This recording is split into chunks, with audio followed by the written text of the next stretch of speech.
அனைவருக்கும் வணக்கம். உங்களை அன்புடன் எம்என்டி சமையலுக்கு வரவேற்கிறேன். ஹாய் ஃப்ரெண்ட்ஸ், இன்றைக்கான வீடியோவில் கடாய் பன்னீர் எப்படி பண்ணலாங்கிறத பார்க்கலாம் வாங்க. இப்போ கடாய் பன்னீர் செய்கிறதுக்காக ஃபஸ்ட்டு ஒரு தக்காளி ஒரு 4 தக்காளி எடுத்திருக்கேன். தக்காளியும் மிளகாய் வத்தை இதை போட்டுட்டு அடுத்து ஒரு 3 பூண்டு கட் பண்ணி வச்சுருக்கேன். இதையும் சேர்த்து ஒரு பேஸ்ட்டு போல் ஃபஸ்ட்டு அரைச்சிக்கலாம். இப்போ மிளகாய் வத்தை, தக்காளி, வெள்ளைப்பூடு இது 3ஐயும் பேஸ்ட் போல் அரைச்சிக்கிட்டாச்சு. இப்போ கடாய் பன்னீர் செய்கிறதுக்காக ஃபஸ்ட்டு பன்னீரை நம்ம எடுத்துக்கலாம். ஒரு பவுலுக்கு மாற்றிக்கலாம். அடுத்து ஆனியனை இப்படி க்யூபாக கட் பண்ணி வச்சுருக்கணும். இந்த ஆனியனை சேர்த்துக்கலாம்.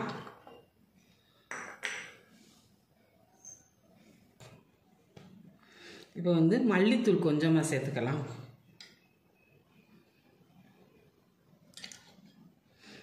கரம் மசாலா 1/4 ஸ்பூன், மிளகாத்தூள் 1/2 ஸ்பூன். இப்போ பன்னீருக்கு தேவையான சால்ட்டு இது எல்லாத்தையுமே நம்ம ஃபஸ்ட்டு மிக்ஸ் பண்ணிக்கலாம்.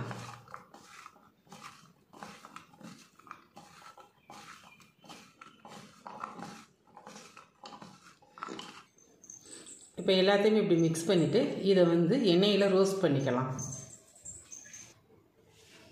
ஃபஸ்ட்டு நம்ம தேவைக்கு எண்ணெய் விட்டுக்கலாம். ஒரு 4 ஸ்பூன் எண்ணெய் விட்டுக்கிட்டு எண்ணெய் காயட்டும். அதில் கொஞ்சமாக சீரகம், அடுத்து அதுக்கு தேவையான சோம்பு இது நல்லா பொரியட்டும் ஃபஸ்ட்டு. இப்போ பன்னீரும் நம்ம வெங்காயத்தையும் கட் பண்ணி வச்சுருந்தோம் இல்லையா, அதை நம்ம எண்ணெயில் கலந்துக்கலாம்.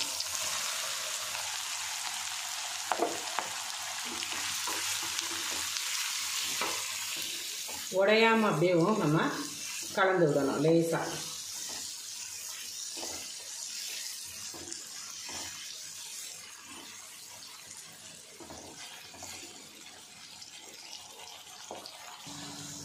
இப்போ பன்னீரும் ஆனியனும் நல்லா ஃப்ரை பண்ணியாச்சு.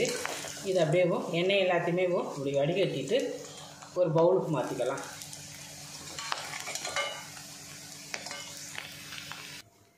இப்போ ஃப்ரை பண்ணது எல்லாத்தையுமே எடுத்துக்கலாம். இதே எண்ணெயிலேயும் இந்த கடாய் பன்னீர் தேவையான எல்லா மசாலாவையும் வதக்கிடலாம். இப்போ நம்ம ஹோல் ஸ்பைசஸ் எல்லாத்தையும் போட்டுக்கலாம். எண்ணெயில்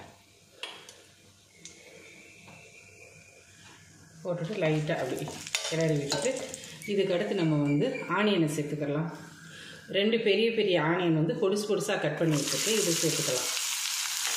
சேர்த்துட்டு நல்லா வதக்கி விடணும். இப்போ வெங்காயத்தை நல்லா வதக்கியாச்சு. இதில் இதுக்கு தேவையான இஞ்சி பூண்டு பேஸ்ட் 1 ஸ்பூன் சேர்த்துக்கலாம்.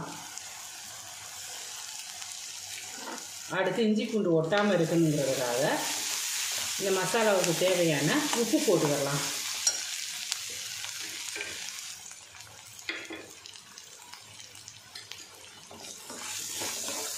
போட்டு நல்லா வதக்கிடலாம்.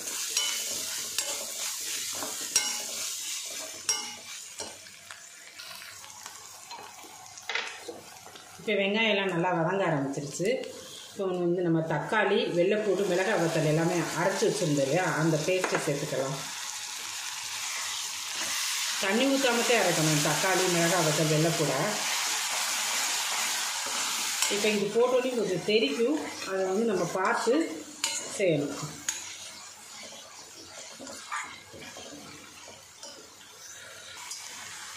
இப்போ மிக்ஸி ஜார் கழுவி வச்சுருந்த அந்த தண்ணியை கொஞ்சம் சேர்த்துக்கலாம். ஒரு 50 மில்லி அளவுக்கு தண்ணி ஊற்றிருக்கேன்.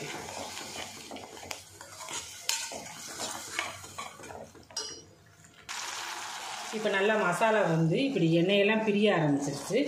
இந்த ஸ்டேஜில் நம்ம இதுக்கு தேவையான மசாலா எல்லாம் சேர்த்துக்கலாம். ஒன்றா ஒரு பச்சை மிளகாயை கட் பண்ணி வச்சுருக்கு, இதை சேர்த்துக்கலாம். இப்போ எதுக்காக சேர்க்குறோம் அப்படின்னா இந்த கிரேவியில் அப்படியே பச்சை மிளகாய் வாசம் அதிகமாக இருக்கும். பட் கலர் நல்லா அப்படியே ஃப்ரெஷ்ஷாக இருக்கும்.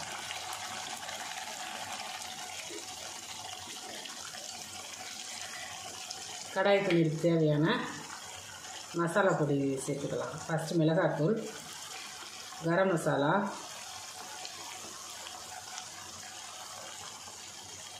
மல்லித்தூள்,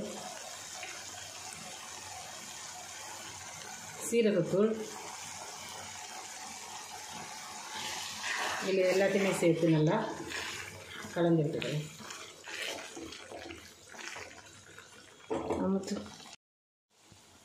இப்போ மசாலா எல்லாமே எண்ணெய் பிரிஞ்சு வர ஆரம்பிச்சிருச்சு. இந்த ஸ்டேஜில் வந்து நம்ம வந்து பன்னீரும் ஆனியனும் கட் பண்ணி நல்லா வதக்கி வச்சுருக்கோம் இல்லையா, இதை கலந்துக்கலாம்.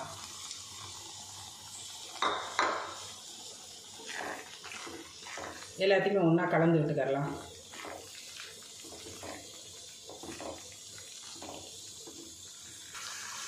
இப்போ எண்ணெய் எல்லாமே நல்லா பிரிஞ்சு வர ஆரம்பிச்சிருச்சு.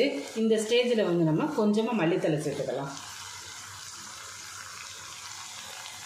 அவ்வளோதான், சூப்பரான கடாய் பன்னீர் ரெடி ஆயிடுச்சு.